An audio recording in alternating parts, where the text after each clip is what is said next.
Hey guys, this is Priyanka from Vallavar Vasagar Vettam. So இந்த வீடியோவில் அதை பற்றி பார்க்க போகிறோம் அப்படின்னா பிஜிடிஆர்பி இங்கிலீஷோட ஃப்ரீ ஆன்லைன் டெஸ்ட் ரிவிஷன் 7 தான் இன்றைக்கி நம்ம பார்க்க போகிறோம். So I have uploaded 6 videos of the MCQs question. So உங்களுக்கு வந்து அந்த எம்சிக்யூ கொஷின்ஸ் வந்து பார்க்கணுன்னா என்னோடய சேனலை போய் பாருங்கள். It will be very useful to you. And also இந்த வீடியோ வந்து ஸ்கிப் பண்ணாமல் பாருங்கள். ஏன்னா ஃபுல் அண்ட் ஃபுல் 10 கொஷின்ஸ் தான், ஒரு வீடியோவில் 10 கொஷின்ஸ் தான் வந்து அப்லோட் பண்ணிகிட்ருக்கேன். அந்த 10 கொஷின்ஸுமே நீங்கள் ஸ்கிப் பண்ணாமல் ஃபுல் அண்ட் ஃபுல் பாருங்கள். அப்போ தான் உங்களுக்கு ஃபுல் அண்ட் ஃபுல் வந்து விஷயங்கள் வந்து தெரியும், கான்செப்ட் தெரியும். Yes, okay fine, can move on to the first question. First one, I had gone a begging from door to door in the village path when the golden chariot appeared in the distance like a gorgeous dream. So what does the golden chariot symbolize in this poem? Actually, what is the poem is? It is a Geetanjali poem by Rabindranath Tagore. So Geetanjali na first என்ன meaning அப்படின்னா பார்த்தீங்கன்னா song offering அப்படின்னு சொல்லி அர்த்தம். Gitanjali means song offerings அப்படின்னு சொல்லி அர்த்தம். It is a collection of poetic ப்ரேயர்ஸ்ன்னு சொல்லலாம், மெடிடேஷன்ஸ்ன்னு சொல்லலாம், அண்ட் ஸ்பிரிச்சுவல் ரிஃப்ளெக்ஷன் அப்படின்னு சொல்லலாம். Originally written in Bengali. Actually originally பார்த்தீங்கன்னா பெங்காலியில் தான் ஆக்சுவலி எழுதியிருக்காங்க. லேட்டராக வந்து ரவீந்திரநாத் தாகூர் வந்து பார்த்தீங்கன்னா டிரான்ஸ்லேட்டட் இன் இங்கிலீஷ். ஸோ இங்கிலீஷில் வந்து பார்த்தீங்கன்னா ரவீந்திரநாத் தாகூர் தான் வந்து பண்ணியிருக்காரு. But original return in Bengali. So it is won the Nobel Prize of Literature in 1913. So 1913ல நோபல் லிட்ரேச்சர் வந்து கீதாஞ்சலிக்கு வந்து பார்த்தீங்கன்னா இவர் வாங்கியிருக்காரு, தாகூர் வாங்கியிருக்காரு. அண்ட் ஆல்சோ வந்து பார்த்தீங்கன்னா ஃபர்ஸ்ட் ஏஷியன் நோபல் லாரேட். ஓகேங்களா, he's the first Asian Nobel லாரேட்டாக வந்து ப்ரைஸும் வந்து வாங்கியிருக்காரு. Yes, okay. ஸோ கீதாஞ்சலியோட தீம் என்னென்னா முழுக்க ஸ்பிரிச்சுவல் டிவோஷன் பற்றி தான் ஃபுல் அண்ட் ஃபுல் வந்து சொல்லியிருப்பாங்க. நான் ஆல்ரெடி சொன்னேன், it is a collection of poetic prayers, meditations, spiritual reflection. அதே மாதிரி இந்த தீமே பார்த்தீங்கன்னா ஸ்பிரிச்சுவல் டிவோஷன் பற்றின தீம்ஸ். இந்த போயம்ஸே வந்து பார்த்தீங்கன்னா டயலாக் மாதிரி ஆக்சுவலி போகும். ஸோ யாருக்கு இடையில டயலாக் போகும்னா சோலுக்கும் காடுக்கும் இடையில டயலாக் போகிற மாதிரி இருக்கும். சரி, ஆல்சோ தாகூர் வந்து பார்த்தீங்கன்னா ஆஃபனாக இதில் என்ன சொல்லியிருப்பார் வந்து பார்த்தீங்கன்னா டிவோட்டீஸ் பற்றி சொல்லியிருப்பார். ஓகேங்களா, so devotee earning for divine presence. So வந்து ஃபார் எக்ஸாம்பிள் இப்போ நம்ம ஒரு கோயிலுக்கு போகிறோம் அப்படின்னா அந்த கோயிலில் போய் அந்த சாமி கும்பிட்றதுக்கு வந்து நம்ம லைனில் வந்து போகணும். லைனில் போய் நம்ம காத்திருந்து என்ன பண்ணுவோம், அந்த கடவுளை வந்து பார்த்துட்டு வணங்கிட்டு வருவோம். ஸோ எவ்வளோ நேரம் வேணாலும் க்யூவில் நிற்கலாம். ஆனால் அந்த கடவுளை க்யூவில் நின்று அந்த கடவுளை பார்த்த திருப்தி மாதிரி என்றைக்குமே வரவே வராது. ஸோ சீக்கிரமாக போய் பார்த்தா கூட அந்த திருப்தி வராது. லைனில் பார்த்து கூட்டமாக லைனில் பார்த்து கடவுளை வணங்கினா தான் அந்த ஒரு திருப்தி, அந்த ஆத்மார்த்தமாக இருக்கும். அதே மாதிரி தான் இவர் சொல்லியிருக்காரு. ஒரு டிவோட்டி வந்து பார்த்திங்கன்னா டிவைனோட ப்ரெசன்ஸ் கிடைக்கணும்னா கண்டிப்பாக வந்து காத்து தான் ஆகணும் அப்படின்ற மாதிரி இந்த தீமில் ஆக்சுவலி வந்து சொல்லியிருக்காரு.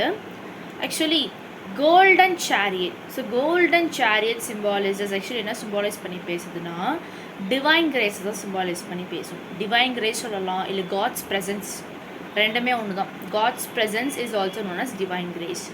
ஆக்சுவலி இதில் ஸ்பீக்கர் வந்து பார்த்தீங்கன்னா ஒரு பெக்கர் மாதிரி இதில் ரெப்ரசன்ட் பண்ணியிருப்பாங்க. Is surprised and awaked by his unexpected appearance. So beggar மாதிரி வந்து beggar actually is a speaker. அவரோட இதில் அந்த போயமில் வந்து பார்த்திங்கன்னா அவரோட ப்ரெசன்ஸே வந்து சர்ப்ரைஸாக வந்து காமிச்சிருப்பாங்க. And also it is unexpected சர்ப்ரைஸாக வந்து காமிச்சிருப்பாங்க.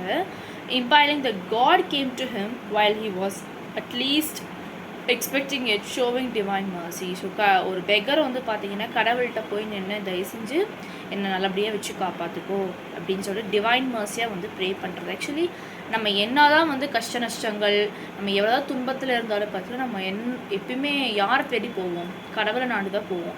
ஸோ யார்கிட்ட வேணாலும் போய் சொல்லலாம், பட் கடவுள்கிட்ட நம்ம போய் சொல்லவே மாட்டோம். கடவுள்கிட்ட நம்ம ஓப்பனாக உண்மையை மட்டும்தான் பேசுவோம். இல்லைங்களா? So that is a golden chariot. So golden chariot is thing a divine grace. Second one, I am always appreciating her good spirit. What is the tone of the statement? Actually, it is from Goodbye Party for Miss Pushpa T.S. So by Nizam Ezekiel. இது UGTRB ஓட சிலபஸ்லையுமே இது actually ஒரு Goodbye Party for Miss Pushpa T.S.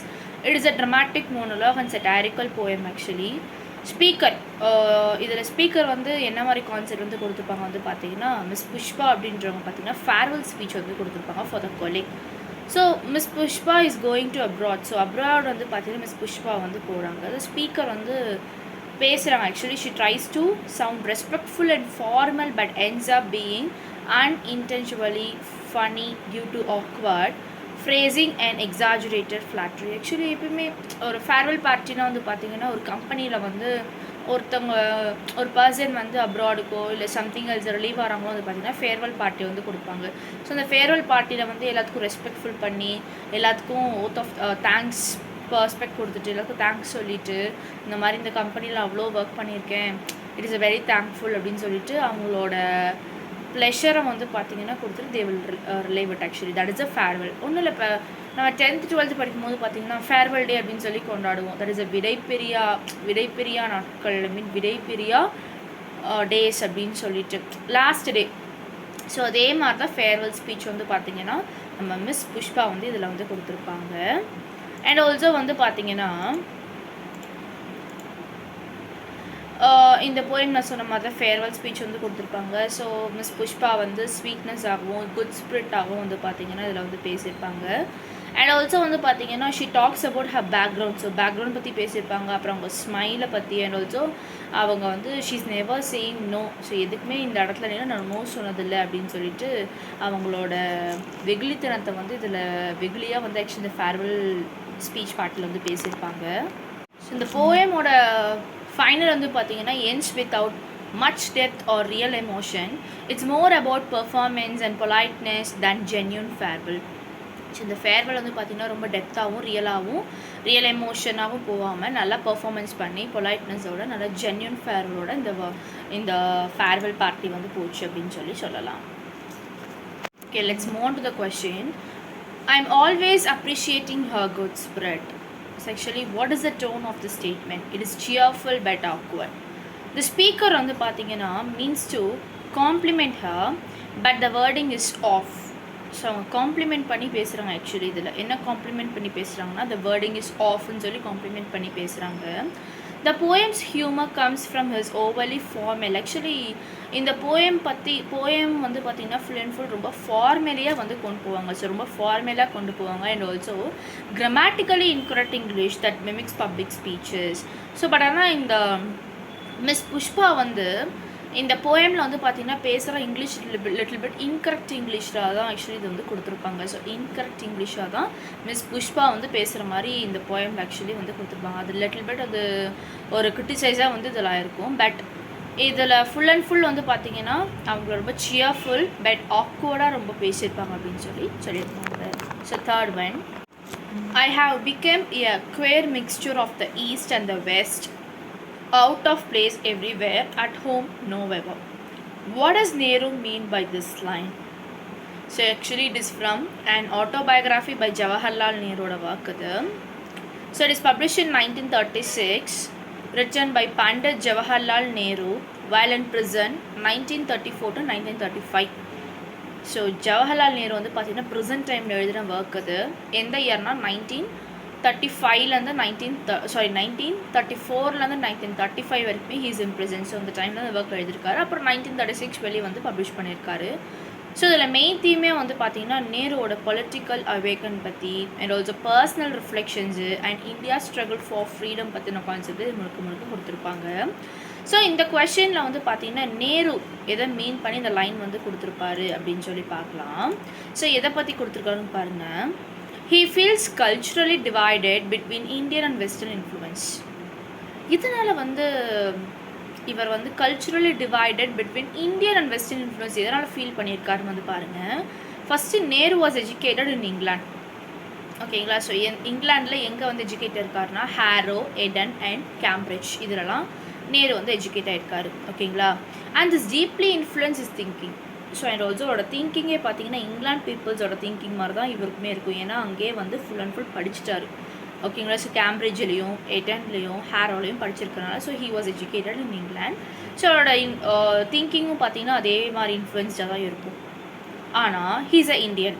As an Indian he felt a conflict between Western rationalism and Indian tradition. As a Indian வந்து பார்த்தீங்கன்னா western ரேஷ்னலிசமும் Indian ட்ரெடிஷனலும் கொஞ்சம் little bit கான்ஃப்ளிக்டாக இருக்குது அப்படின்னு சொல்லியிருக்காங்க. இந்த லைன் வந்து எதை பற்றி பேசப்படுது வந்து பார்த்தீங்கன்னா இன்னர் ஐடென்டிட்டி கிரைசிஸ் பற்றி. Not fully belonging to either world. படித்தது ஒரு நாட்டில், வளர்ந்து இருக்கிறது ஒரு நாட்டில், ஓகேங்களா?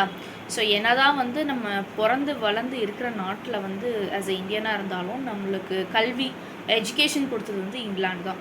ஸோ ரெண்டுத்துக்குமே வந்து பார்த்திங்கன்னா லிட்டில் பிட் அவர் ஒரு இன்னர் ஐடென்டிட்டி க்ரைசிஸாக வந்து பார்த்திங்கன்னா ஹீ திங்க் பண்ணியிருக்காரு அப்படின்னு சொல்லியிருக்காங்க. So that is a quotation of this. Fourth one, the eagle's flight against death in the prison is best understood as. So what is the line actually on the pattern? The Dying Eagle by E.J. Bratt. It is a complete overview actually பார்க்கலாம். இதோட poem title The Dying Eagle. So poet வந்து E.J. Bratt. So அவரோட full name வந்து Edwin John Bratt. So it is a narrative symbolic poem. So central theme வந்து பார்த்தீங்கன்னா heroism in defeat, defiance in the face of death, dignity பற்றி சொல்லியிருப்பாங்க, pride and endurance பற்றி சொல்லியிருப்பாங்க, men versus fate, and symbolized through the eagle. So actually this is a concept. So the dying eagle, E.J. Pratt வந்து பார்த்தீங்கன்னா vividly depicts the final moments of a majestic eagle. So ஒரு Majestic ஈகிளோட final moment பற்றி actually அது ஊண்டாயிருக்கும், ஓகேங்களா? அது ரொம்ப காயமடைஞ்சிருக்கும். அந்த காயமடைஞ்சு உயிருக்கு போராடிட்டு இருக்க டையிங் ஈகிளை பார்த்து தான் இவர் வந்து முழுக்க இந்த போயம் ஆக்சுவலி எழுதியிருப்பாங்க. ஸோ டையிங் ஈகிளை பற்றி ஒரு மெஜஸ்டிக், ஆக்சுவலி இந்த ஈகிள் வந்து பார்த்தீங்கன்னா பார்க்கறதுக்கு ரொம்ப மெஜஸ்டிக்காக இருக்கும். ஸோ அதோட ஃபைனல் மூமெண்ட்ஸ் பற்றி வந்து பார்த்திங்கன்னா இந்த போய்ட் வந்து ஆக்சுவலி வந்து எழுதியிருப்பார். So it is a what, இது ரொம்ப இன்ட்ரெஸ்டிங்கான ஒரு போயம் இது. அண்ட் ஆல்சோ இந்த போயமில் வந்து ஈகிள் பற்றி ஒரு கான்செப்ட் வந்து சொல்லியிருப்பார். ஸோ என்னென்னா eagle is not just a bird, it becomes a simple of heroic endurance, pride and dignity, facing its end with unyielding defiance. So eagle அப்படின்றது பேர்டு மட்டும் கிடையாது, ஹீரோயிக்கோட சிம்பிள், ப்ரைடு, டிக்னிட்டி கூட அப்படின்னு சொல்லியிருப்பார். அண்ட் ஆல்சோ அதோட death வந்து பார்த்திங்கன்னா ரொம்ப நோபல் ஸ்ட்ரகிளாக வந்து ரொம்பவே பட்டுட்ருக்கு அப்படின்னு சொல்லியிருப்பார். ஆக்சுவலி வந்து பார்த்திங்கன்னா அந்த ஈகிளுக்கு வந்து ரொம்ப ஊண்டாயிருக்கும். அந்த ஈகிள் வந்து பார்த்திங்கன்னா சன்னை வாட்ச் பண்ணி தான் படுத்துட்ருக்கோம். ஆக்சுவலி ரொம்ப வீக்காக படுத்துட்ருக்கோம். அந்த டெத்தை வந்து பார்த்திங்கன்னா டெத் ஆகாமல் அந்த ஊண்டு காயத்தோடு அது உயிருக்கு போராடிட்டு இருக்க டைம். ஸோ அந்த உயிருக்கு போராடிட்டு இருக்க டைம் வந்து பார்த்திங்கன்னா நம்ம ஆத்தர் வந்து அந்த ஈகிள் பற்றின கான்செப்ட் வந்து ஆக்சுவலி வந்து சொல்லியிருப்பார். ஓகே, ஸோ இந்த போயம் லைனோட மீனிங் ஃபஸ்ட்டு பார்த்துக்கலாம். இந்த போயம் லைனில் பாருங்கள், the eagle's fight against death இந்த poem is best described as. So eagle வந்து டெத்துக்கு அகெயின்ஸ்டாக வந்து ஃபைட் பண்ணிகிட்ருக்கு. ஸோ அதோட பெஸ்ட் அண்டர்ஸ்டூட் ஆஸ் என்னன்னு சொல்லி பார்த்தீங்கன்னா and allegory of courage and defiance against fate. So actually eagle battle is symbolic, இதில் சிம்பாலிக்காக வந்து கொடுத்துருப்பாங்க. ஸோ எதை ரெப்ரசன்டேட்டிங் பற்றி சொல்லியிருக்காங்க வந்து பாருங்கள். It is a universal theme of facing death. So எல்லாருமே ஃபேஸ் பண்ணுறது தான் ஒரு டெத் அப்படின்ற ஒரு விஷயம் வந்து எல்லா லைஃப்லேயும் வந்துருச்சு அப்படின்னு வந்து பார்த்தீங்கன்னா டெத்து நெருங்க போகுதுன்னா எல்லாருமே என்ன மாதிரி ஃபேஸ் பண்ணுவோம், ரொம்ப மோசமான நிலைமையில் ஃபேஸ் பண்ணுவோம், பயத்தோடு ஃபேஸ் பண்ணுவோம். போச்சு அவ்வளோதான், இனிமேல் நம்ம வாழ்க்கை என்ன ஆக போதோ தெரியல, போயிடுச்சு அப்படின்னு சொல்லி ஃபேஸ் பண்ணுவோம். அண்ட் ஆல்சோ நம்ம ஃபேமிலியை நம்ம நினச்சி பார்ப்போம், நம்மளுக்கு அப்புறம் வந்து யார் நம்ம ஃபேமிலி நல்லா பார்த்துப்பாங்க அப்படின்னு சொல்லி அந்த மாதிரி கான்செப்ட்லாம் ஒரு டெத்து எண்ட் ஆஃப் த டெத்தில் தான் பார்த்திங்கன்னா நம்ம என்னென்னமோ வந்து திங்க் பண்ண ஸ்டார்ட் பண்ணுவோம்.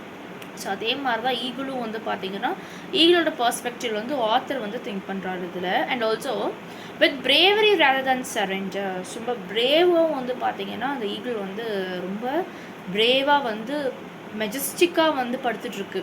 ஸோ டெத் பெட்டில் இருக்குன்னு தெரிஞ்சுமே அந்த ஈகிள் வந்து பார்த்திங்கன்னா ரொம்ப மெஜஸ்டிக்காக ரொம்ப கர்வமாக வந்து அந்த இடத்துல வந்து ஊண்ட வழி தாங்கிட்டு படுத்துட்ருக்கு அப்படின்னு சொல்கிறாங்க.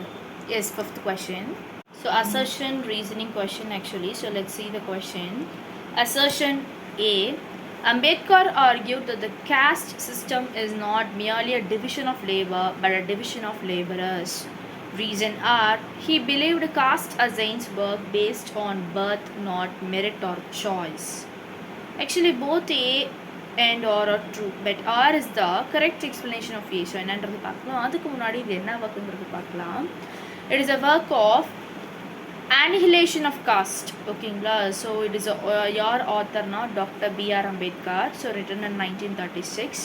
It is a speech never declared. Actually இது ஸ்பீச்சாக வந்து ஆத்தர் கொடுத்துருப்பார், பட் டிக்ளேர் பண்ணலை, டெலிவரி பண்ணி பேசலை.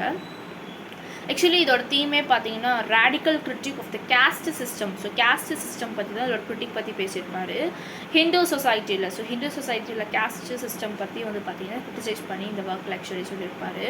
And also need for its complete. So caste system வந்து எப்படா வந்து கம்ப்ளீட் பண்ணுவீங்க, எப்படா இந்த கான்செப்டே வந்து நிறுத்துவீங்க அப்படின்னு சொல்லிட்டு தான் நம்ம ஆத்தர் இதில் வந்து கொடுத்துருப்பாங்க.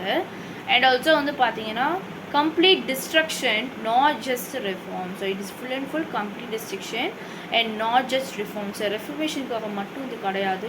இட்ஸ் நாட் ஒன்லி புரட்சி. ஸோ புரட்சிக்காக மட்டும் கிடையாது, ஒரு காஸ்ட் சிஸ்டம் வந்து நான் கிரிட்டிசைஸ் பண்ணி சொல்கிறேன் இந்த ஹிந்து சொசைட்டியில் அப்படின்னு சொல்லி இதை சொல்லியிருப்பாரு.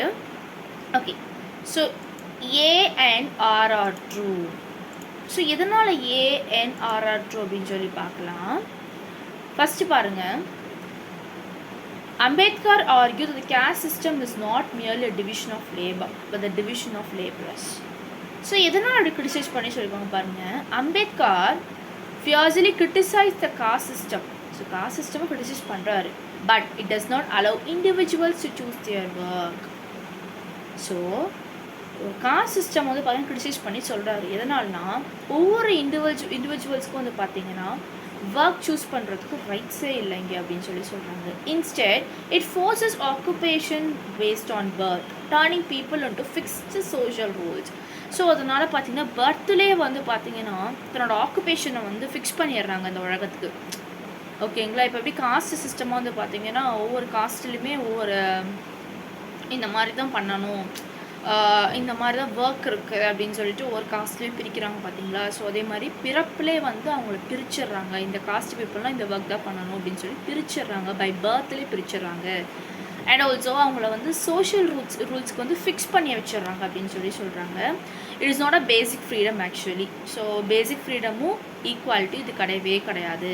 ஸோ நமக்கான ஒர்க் வந்து நம்ம தான் தைரியமாக வந்து எடுத்து பண்ணணும் தவிர இந்த சொசைட்டிக்காக நம்மளை வந்து பர்த்லேருந்தே பார்த்திங்கன்னா ஃபிக்ஸ் பண்ணி வச்சுருப்பாங்க பார்த்தீங்களா. அந்த மாதிரி சோஷியல் ரூல்ஸ் ஃபிக்ஸிங் வந்து பேப்பர் வந்து டேர்ன் ஆகக்கூடாது அப்படின்னு சொல்லிட்டு நம்ம ஆத்தர் வந்து இதில் சொல்லியிருப்பார்.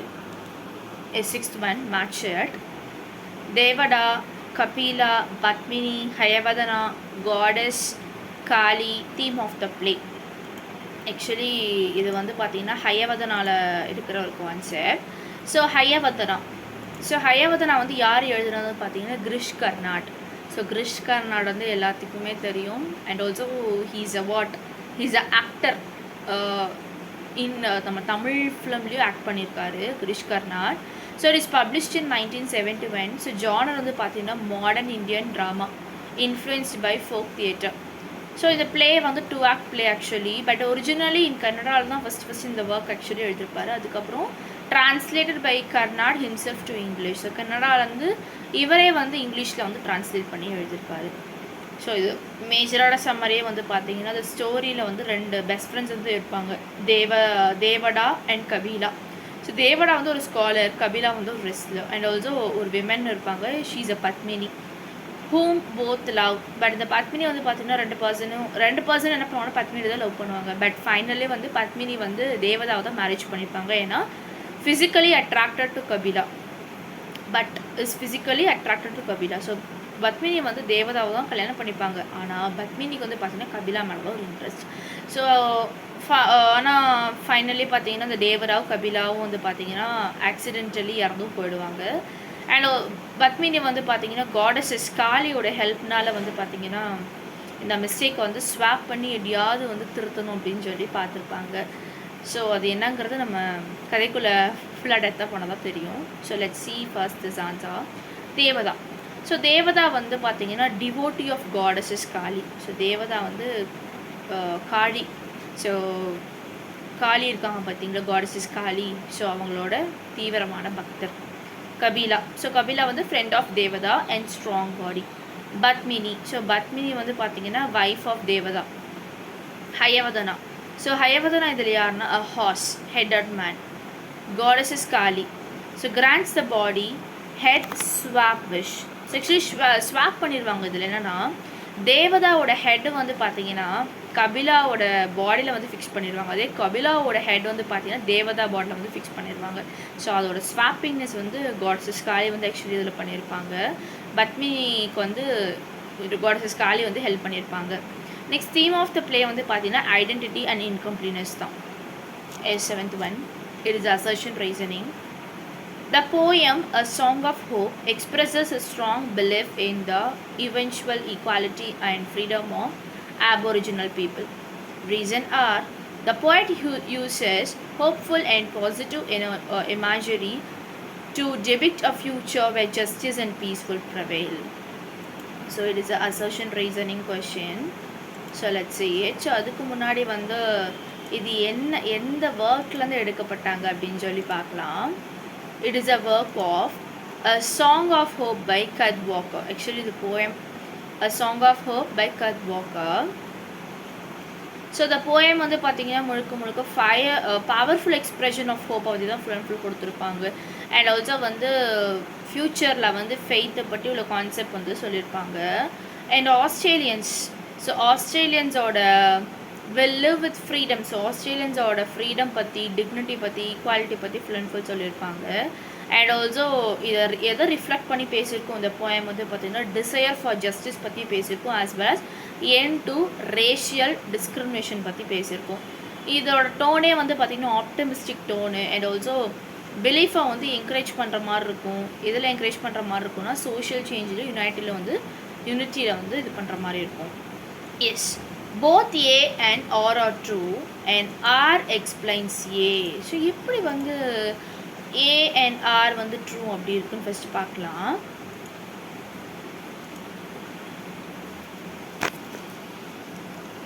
ஸோ எதனால் A and R வந்து ட்ரூ வந்து பார்த்தீங்கன்னா எதனால் வந்து இருக்குன்னு வந்து பாருங்கள். The poem actually A Song of Hope அப்படின்ற போயம் வந்து நான் சொன்ன மாதிரி ஸ்ட்ராங் பிலீஃப் பற்றி சொல்லுவோம், ஈக்குவாலிட்டி பற்றி சொல்லுவோம், ஃப்ரீடம் பற்றி சொல்லுவோம், and also aboriginal people is where Australian பற்றி சொல்லுவோம். R is also true. It is uses hopeful, positive imagery and future where justice and peace will prevail. So R explains it. And also இந்த poem வந்து பார்த்தீங்கன்னா so it is published in 1969. So it is a collection of poetry my people. So first வந்து இந்த poem publish பண்ணது பார்த்தீங்கன்னா 1964 first publication. அதுக்கப்புறம் 1969 வந்து publish பண்ணியிருக்காங்க அப்படின்னு சொல்லியிருக்காங்க. ஸோ நம்ம கார்த் வாக்கரோட இன்னொரு நேம் வந்து பார்த்தீங்கன்னா ஒடிக்னாரோ நோ நியூக்கல் அப்படின்ற ஒர்க்கில் தான் ஆக்சுவலி அவரோட பேரே இதுதான். இசைட்மெண்ட். According to King, which of the following best describes the flaw in using post-colonial to categorize native literature? So actually இது என்ன கொஸ்டின் அப்படின்றது ஃபஸ்ட்டு நம்ம எந்த ஒர்க்கில் வரும் அப்படின்னு சொல்லி பார்த்துக்கலாம். So it is a work of Godzilla vs. Post-Colonial by Thomas King. So title வந்து பார்த்தீங்கன்னா Godzilla vs. Post-Colonial, Thomas King எழுதுனது. ஸோ 1990 பப்ளிஷ் பண்ணது. Originally published in World Literature Written in English, Volume 30, Issue 2. So இதில் main கான்செப்டே வந்து பார்த்தீங்கன்னா Thomas king வந்து criticise பண்ணி சொல்லியிருப்பார். போஸ்ட் கொலோனல் டேர்ம் பற்றி சொல்லியிருப்பார். ஓகேங்களா. ஸோ போஸ்ட் கொலோனல் வந்து பார்த்தீங்கன்னா when apply to indigenous literature arguing. So argue பண்ணுற மாதிரி வந்து சொல்லியிருப்பார். காலனைசேஷனு, கல்ச்சர், டிக்னிட்டி பற்றி, ஆர்கனைசேஷன் பற்றி சொல்லியிருப்பார். ஸோ போஸ்ட் கொலோனியல் பற்றி தான் முழுக்க இந்த ஒர்க் ஆக்சுவலி வரும். So post colonial to categorise native literature. It assumes native literature is a reaction to colonial literature. So native literature-na நம்ம ஊரோட literature. ஓகேங்களா. So native literature is nothing but context of colonialism ignoring its pre-colonial roots and independent evolution. நம்ம ஊரை பற்றி எழுதுறது தான் native literature. For example நம்ம தமிழ்நாட்டில் இருக்கோம்னா நம்ம தமிழ்நாட்டை பற்றி எழுதுறது தான் நேட்டிவ் லிட்ரேச்சர். தமிழ் லிட்ரேச்சர் சொல்கிறோம்ல. So Tamil literature is nothing but native literature. ஓகேங்களா. ஸோ நம்மளோட colonial literature. So colonial literature is nothing but நம்ம நாட்டோட லிட்ரேச்சர் தான் கொலோனியல். நம்ம நாட்டை பற்றின இன்ஃபர்மேஷன்ஸ், நம்ம நாட்டை பற்றின கான்செப்ட் வந்து போகிறது தான் கொலோனியல் லிட்ரேச்சர் அப்படின்னு சொல்லலாம். 9th one, match it. Baroka, Siddhi, Lagunal, Setting, Theme. So actually பார்த்தீங்கன்னா இது எந்த ஒர்க்கில் வருது அப்படின்னா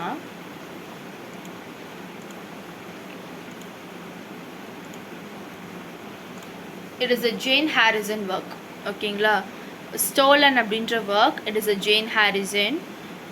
ஜானர் வந்து பார்த்தீங்கன்னா drama and play. So it is published in 1998. So இதோட மெயின் திங்கே வந்து பார்த்தீங்கன்னா real experience of the stolen generation. So stolen ஜெனரேஷனில் இருக்க ரியல் எக்ஸ்பீரியன்ஸ் அதில் கொடுத்துருப்பாங்க. And aboriginal children forcibly removed from their families. So ஃபேமிலிஸ்லேருந்து குழந்தைங்களை வந்து பிரிக்கிறது. ஓகேங்களா. அண்ட் ஆல்சோ ஆஸ்திரேலியன் கவர்மெண்ட் வந்து பார்த்தீங்கன்னா 1910லேருந்து டு 1970s வந்து பாலிசிஸ் வந்து government policies, Australian government policies வந்து கொண்டு வந்திருப்பாங்க. அந்த மாதிரி குழந்தைங்க வந்து பார்த்தீங்கன்னா ஃபோர்ஸ்ஃபுல்லி ஃபேமிலியில் வந்து பிடிக்கிறது. அதுதான் கான்செப்ட் ஆக்சுவலி இதில். ஓகேங்களா. ஸோ ஸ்டோலன் அப்படிங்கிறது பார்த்தீங்கன்னா it is the lives of 5 aboriginal children taken from their families at different times and placed in institution or white foster homes.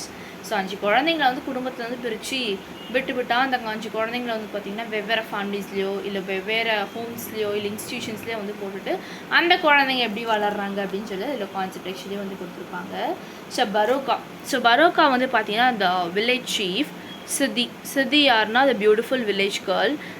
லக்குன்ல so Lakunle வந்து பார்த்தீங்கன்னா the modern school master. Setting யாருன்னா a Nigerian village. Theme வந்து traditional versus modernity. So 10th one, you white people want to change us and make us like you. So question, what is the main idea expressed by this quote? So main idea பார்த்தா the speaker feels pressure to assimilate into white society. So full and full white society பற்றின concept தான் இது. Okay fine. So அந்த 10 questions தான் நம்ம revision பண்ணியாச்சு. So இந்த 10 questions உங்களுக்கு ஏதாவது டவுட் இருந்ததுன்னா என்னோட நம்பர் வந்து ஸ்க்ரீனில் வந்து கொடுத்துருப்பேன் 8056713273. அந்த நம்பருக்கு நீங்கள் காண்டாக்ட்